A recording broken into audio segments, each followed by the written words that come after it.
Thank you to John Bisagno. Great preacher. Still preaching as far as I know. Was just about a month ago. He preached a funeral that a friend of mine went to. And I've seen in the paper where he preaches weddings. I think he preaches some revivals still. And John Bisagno, if you get hold of some of his tapes, you can't go wrong listening to those tapes. He has some books. I'm not sure what all the titles are. One of my favorite is something like The Power of Positive Praying. It's a takeoff on some other books, The Power of Positive Thinking and those sorts of books. So that's also a good book. Power of Positive Thinking, Power of Positive Praying. Power of Positive Praying, you can read it in the afternoon and be up and praying after the afternoon's over with. Dr. Phil Williams, great Sunday school teacher, great knew Greek and Hebrew backwards and forward, had been a seminary professor, continued later to do some seminary professoring. He's taught me some things in Bible classes outside, college level Bible classes. And I just have to thank him. I mentioned Marge Caldwell. I have to thank Marge Caldwell and John Brunson. John Brunson, Marge Caldwell, and Phil Williams, all Sunday school teachers, Sunday school directors,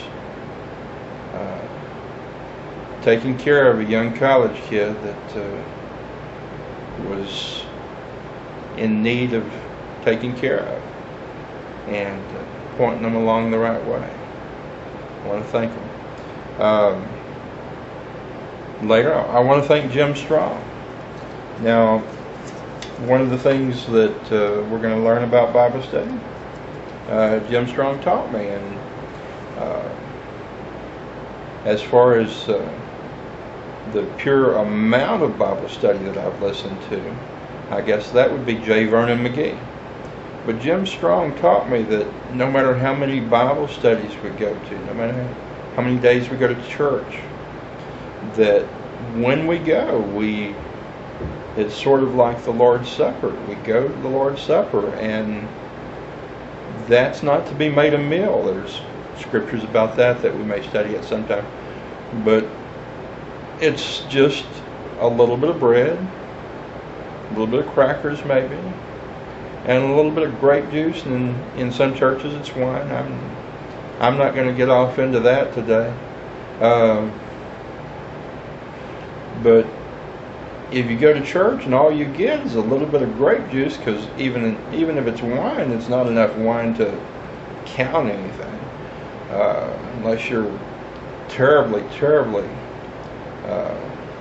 responsive to a small bit of alcohol in that little bit of wine. But anyway, there's the grape juice normally in most of the churches I go to, and there's normally a little cracker or wafer. And that little cracker or wafer and that little bit of grape juice is not a meal. Never will be a meal. If you want some meat and potatoes, now that's old school. We've got low carb now, so if you want the meat and broccoli, what you're going to need to do is you're going to need to study the Bible yourself. And so I want to help you do that.